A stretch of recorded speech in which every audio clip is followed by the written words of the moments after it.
The question of romance and the interactions between Eowyn and Aragorn and the way Tolkien describes that, and then the arc of her relationship with Faramir, if you would please regale me. Again, I love this story dynamic because it's so nuanced, and I just love the psychological and emotional realism of these. It's worthy of Jane Austen. It's so good.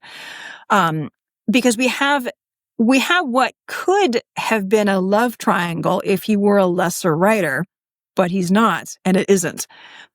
Because Aragorn loves Arwen, who's off stage for most of the book, but that's where his heart is. Eowyn falls in love with Aragorn kind of at first sight, and he realizes this, and it pains him. And I think the portrayal of how Aragorn feels is just beautiful. It's like, this is real manhood, because he respects it, and it grieves him, it hurts him, it sorrows him that he can't reciprocate. So he's not dismissive of it, he's not cruel, but he also doesn't give her he doesn't lead her on. He's very clear. But he's gentle about it. He doesn't say, sorry, I've already got Arwen. He says, my heart longs to be back, at Rivendell. Let the listener understand, as she does. And he's saddened when he rides away, and it grieves him. And he says later on that it is a grief and a shame for a man to not be able to reciprocate this love. So he's faithful to Arwen, in every way, but he's also compassionate towards Eowyn. So that's just a beautiful element on that side. And then we learn also that, that Eowyn really, she isn't in love with Aragorn because she doesn't know him. She's in love with the idea of Aragorn. And it's really interesting. There's one scene where they're talking, where Tolkien shows his deftness with language. The archaic thee and thou is something people often associate with your fantasy, Lord of the Rings. They think Tolkien uses it much more than he does. He actually uses it very rarely. There's a scene in which Eowyn has been saying you to Aragorn, but then for a couple of sentences, she shifts to thee, in thee and thou. Like, I would thee, I could go with thee. And Aragorn sticks with you. This is actually a really great insight into their dynamic, because thee and thou are actually the more intimate forms of address. They're more personal. That's actually why typically, in the Lord's Prayer, we use thee and thou in talking to God, not because it's formal, but the opposite, because we're talking to our Father. So the real use of thee and thou, in older cultures, as opposed to modern misunderstandings, is you use thee and thou with people that you're intimate with a spouse, with a loved one, with a child, and you use you for everything else. So Eowyn, when she's shifting to thee, she's actually really making herself vulnerable. She's exhibiting her feeling of closeness to Aragorn, and he sticks to you. And that signals that he's keeping the boundary.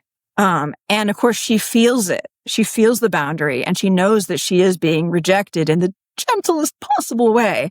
But what deftness of language, that if you notice it, and I reread that scene, you'll see he's really showing the difficult spot that Aragorn is in. If he responds with thee as an affectionate gesture, he's going to be kind of giving her some false hope about this relationship. So instead, he's quite gentle with her, but he sticks with you. Like, no, we're not. That's not how our relationship is going to be. And she gets the message. So there's that nuance. But really, even though she's trying to shift into this more kind of close, intimate relationship, she doesn't actually know Aragorn. And that's something that later on, Faramir actually kind of calls her out on.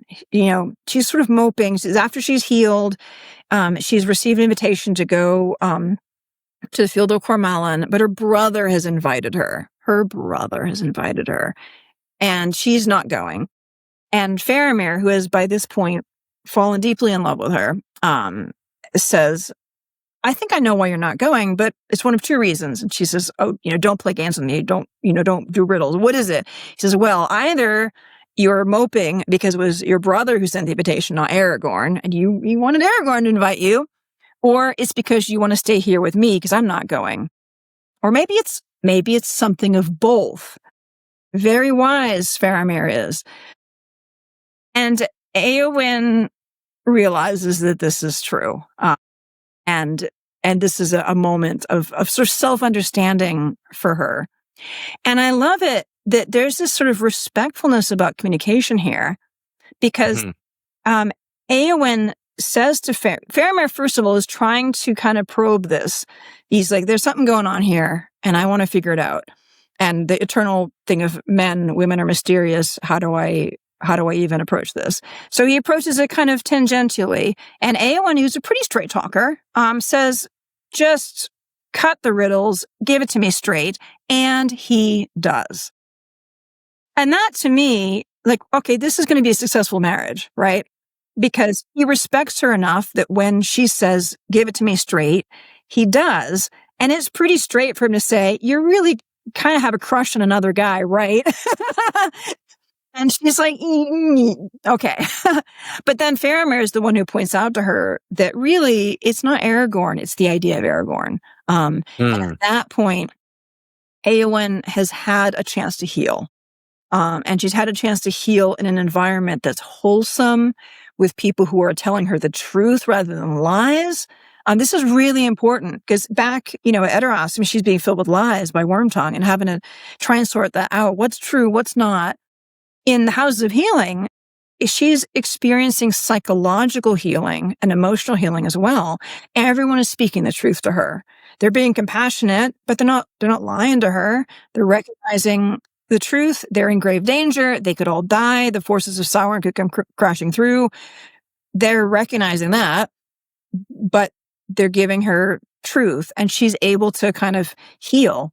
And during those days, we don't get a scene of her internal progress, but the very fact that she's able to say, yes, it was the idea of Aragorn, not Aragorn himself, that I loved, that's a mature judgment that I think she's able to make because she has now untangled the truth from the lies emotionally and is able to say, okay. But notice that Faramir doesn't criticize her for this. He doesn't chastise her or anything. He doesn't humiliate her. Then there's no emotional kind of blackmail or anything. He's like, recognizes, well, this was the case, but now can you possibly love me? Very humble and very, again, the right kind of manliness. Somebody who respects her and says, can you love me? And then I would like to marry you if you will have me. Again, there's none of this sort of fairy tale. And then he swept her off her feet. No, he says, are you okay with this? Would you like to marry me? And it's when she says yes, then they go forward.